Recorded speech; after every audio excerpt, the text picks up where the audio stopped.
Como presidente da Assembleia Legislativa, como candidato a governador de Santa Catarina, Gelson Merides foi um dos protagonistas da política na última década em Santa Catarina. Depois da derrota para Carlos Moisés no segundo turno do ano passado, ele adotou uma postura de silêncio. Agora, ele vai contar para nós o que ele está achando do governo da mudança.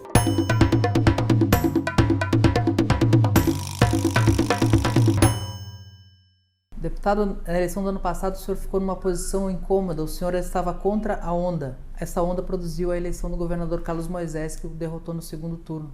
Como é que o senhor vê o governo produzido por essa onda? Como é que o senhor vê o governo Carlos Moisés agora em setembro de 2019? Olha, primeiro que eu não estava contra a onda, tanto que no primeiro turno eu também votei para o Bolsonaro. Nós tivemos no segundo turno um processo de verticalização que eu respeitei na subsequência à eleição e respeito até hoje. Agora, nós estamos há quase um ano de mandato. E o que se observa é aquilo que eu dizia durante a campanha. Um governo de improviso, um governo sem experiência e com pouca capacidade para o trabalho, ele vai enfrentar problemas maiores do que os que já existem. E é assim que eu vejo o governo. Um governo preguiçoso, um governo que vai pouco para a rua conversar com as pessoas e que por isso comete erros que não deveria cometer. O principal deles é agora, quando pretendeu elevar a alíquota de 0 para 17 do defensivo agrícola, indo contra todo um segmento que é a agroindústria e o agricultor. E esses erros ocorrem por falta de diálogo, por falta de estar presente, por falta de trabalho. O senhor, como governador, como é que o senhor conduziria essa questão da revisão da política de incentivos fiscais? Olha, isso é um equívoco que durante a campanha foi muito debatido. Santa Catarina tinha uma estrutura tributária que era única no Brasil. Tanto é que nós tivemos no primeiro semestre deste ano 17% de aumento da receita. Nós tivemos estruturas fiscais muito sólidas e construídas ao longo do tempo por todos os governadores que passaram. Se nós olharmos para trás, o Rio Grande do Sul e o Paraná começaram a ir mal lá no tempo do Livro Dutra no Rio Grande do Sul, do Requião no Paraná, quando começaram a fazer legislação tributária por decreto, alterar protocolos e desrespeitar o direito adquirido pelos processos, pelos protocolos assinados. Santa Catarina fez o contrário ao longo do tempo. Respeitou contratos, fez o processo tributário de uma forma muito firme e serena e nos trouxe até aqui. Esses movimentos que o governo faz são muito ruins para a credibilidade do Estado, porque passam uma imagem de que nós não temos segurança jurídica. Isso no longo prazo é extremamente ruim para os novos investimentos do Estado. O que nós temos que ter e o que eu teria é, acima de tudo, um compromisso em não aumentar impostos. E quando você reduz benefícios, você está aumentando o imposto direto para o consumidor. Você pode e deve revê-los periodicamente, migrar de um campo para o outro, mas jamais alterar para aumentar receita através da queda de subsídios, porque isso aumenta o tributário. Santa Catarina não concedia benefícios de mais 25% da arrecadação? Se ela concedesse, ela não teria os melhores números de receita do Brasil. Se ela concedesse, não teria um aumento real de 17% no primeiro semestre. O que Santa Catarina sempre usou é essa política agressiva de incentivo fiscal para atrair investimento, aumentar a sua economia e gerar empregos. Aí nós temos uma curva chamada curva de Laffer. Quando está no limite da capacidade, se você ampliá-la, você diminui a receita porque diminui o consumo. E esse risco Santa Catarina nunca correu. Segurança jurídica, visão de longo prazo e, acima de tudo, uma previsibilidade do que vai acontecer foi o que nos deu esta condição. Quando você começa por decretos malucos como foram feitos pelo governo, a mexer em carga tributária futura, a alterar políticas públicas que eram consolidadas ao longo do tempo, e a questão do agrotóxico é uma clara. Que efeito o senhor acha que pode acontecer dessa mexida? O que pode acontecer é o inverso do que vem acontecendo até agora. O Paraná e o Rio Grande do Sul com políticas inversas. O Paraná reduzindo tributos na cesta básica e nós aumentando. O Rio Grande do Sul com muita agilidade, muito trabalho e presença. O que ocorre para a economia regional? O refluxo do que nós fizemos até aqui. Os investimentos saindo de Santa Catarina, irem para o Paraná e para o Rio Grande do Sul, com geração de desemprego em Santa Catarina. Por isso que esse alerta que eu faço não é para criticar o governo. O governo é um governo inexperiente, ineficaz nas práticas porque não conhecia. Isso se corrige. Agora, trabalho, presença e ouvir, acima de tudo com humildade para poder corrigir os erros, é fundamental. Porque eu não torço contra o Estado. Eu não quero passar a mensagem de que torço para que dê errado para dizer que eu tinha razão. Agora, foram um ano do governo, passaram-se um ano, de um processo onde as escolhas foram equivocadas. Houve o confronto com uma escolha, confronto com o produtor, confronto com o agricultor, confronto com quem gera emprego e renda. Isso é muito ruim para Santa Catarina. O que o senhor, como governador, teria priorizado no primeiro ano? Primeiro, fazer uma reforma efetiva. A reforma apresentada na Assembleia foi uma enganação. Ou foi enganado o servidor, porque estavam todos lá aplaudindo a reforma, ou foi enganado o eleitor, porque as duas coisas não fecham. A reforma administrativa é para reduzir custo, é para enxugar a estrutura. Isso não aconteceu. Segundo, nós temos uma política que tem que ser tratada de uma forma muito séria com relação ao servidor público, que está com o seu salário achatado desde 2013. Nós tínhamos que tratar disso antes que as pressões de movimentos de categorias acontecessem, com o professor, com o policial e com os agentes penitenciários. Isso o governo está errando e está armando uma bomba logo para frente. Então, fazer uma reforma efetiva que reduzisse o custo do Estado. Eu anunciei antes da eleição e faria isso, eu não teria mais do que 200 cargos comissionados. Com absoluta certeza, hoje o governo tem próximo de 1.000. Eram 1.400 no passado. Foi muito pequena a alteração feita. Eu teria feito muito mais profundamente para que se tivesse gordura para logo em seguida, quando vierem as pressões salariais das categorias, o governo ter manobra para poder remunerar melhor o professor, remunerar melhor o policial militar, que são categorias de interesse do Estado. Há um ponto em comum no discurso de vocês, que foi a questão do 10º, que ele também tentou fazer uma redução. Como o senhor, como presidente da Assembleia, tentou liderar essa discussão em algum momento?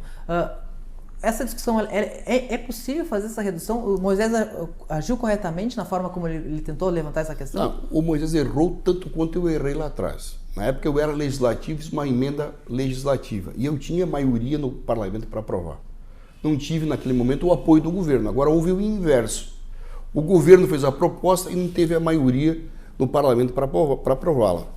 Na prática, os dois movimentos foram equivocados porque não deram um resultado prático e um assunto que tem que ser debatido, tem que ser aprofundado.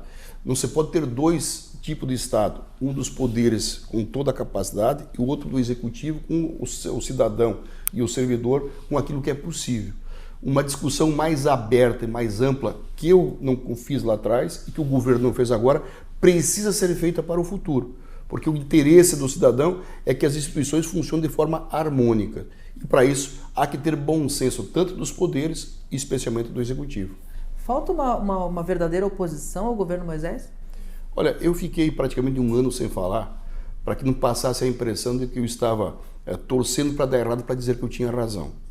Agora, passado um ano, é o momento de poder falar e expor aquilo que eu penso. E volto a dizer, eu vejo no governo um governo preguiçoso, um governo pouco presente. Para mim, governar é ser muito mais do que um processo administrativo, é ser um catalisador das forças vivas do Estado, é o governador estar presente para motivar a economia, motivar o desenvolvimento, incentivar as boas práticas. Isso requer trabalho.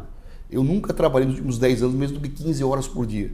Eu não vejo o governo com essa disposição de estar na rua, presente nas comunidades, em Blumenau, em Chapecó, em Criciúma, sendo um catalisador, como era o Luiz Henrique. Um homem de trabalho, como era o Esperidião Amin, um homem de trabalho e presença. Esse manto do governador ele é único.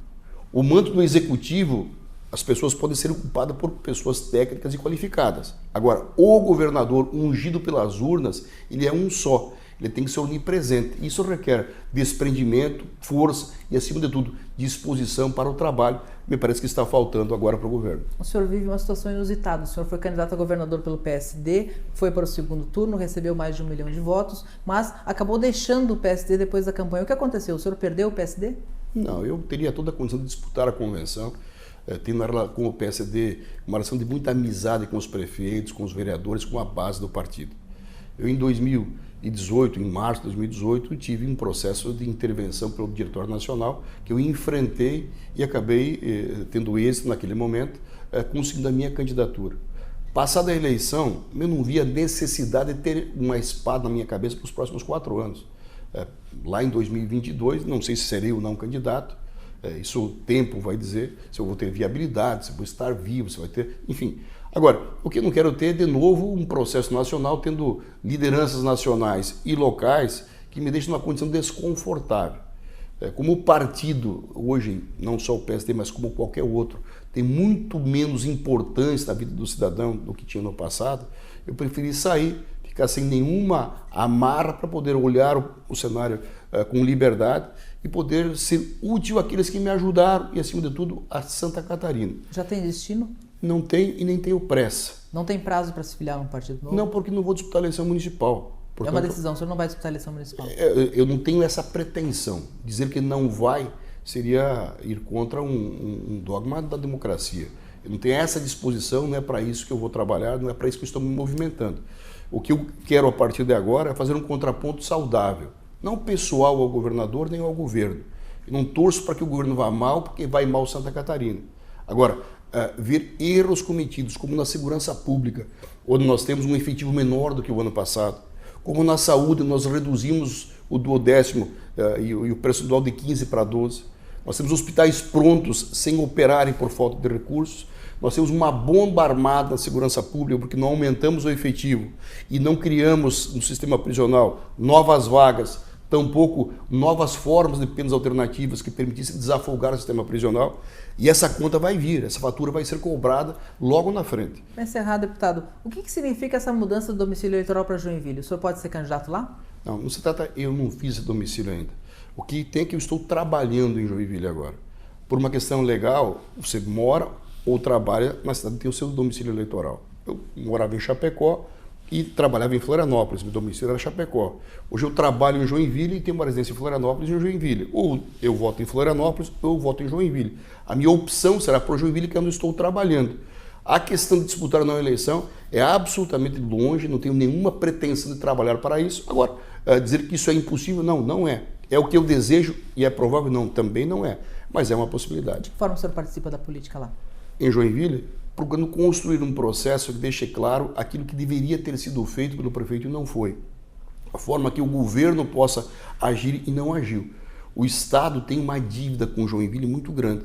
Tanto que foi a única cidade que eu assumi um compromisso direto, eu assinei uma carta com Joinville, estadualizando São José, criando condições de recuperação das finanças do município, porque há um descompasso entre Joinville e Florianópolis que tem que ser corrigido. É justo que você faça isso. E eu vou continuar vendendo esta tese, faria isso como governador e quero fazer agora no debate com a cidade, procurando contribuir com esta discussão. Bom, deputado, muito obrigado pela entrevista do Cabeça de Político. Até uma próxima oportunidade. Muito obrigado, um abraço.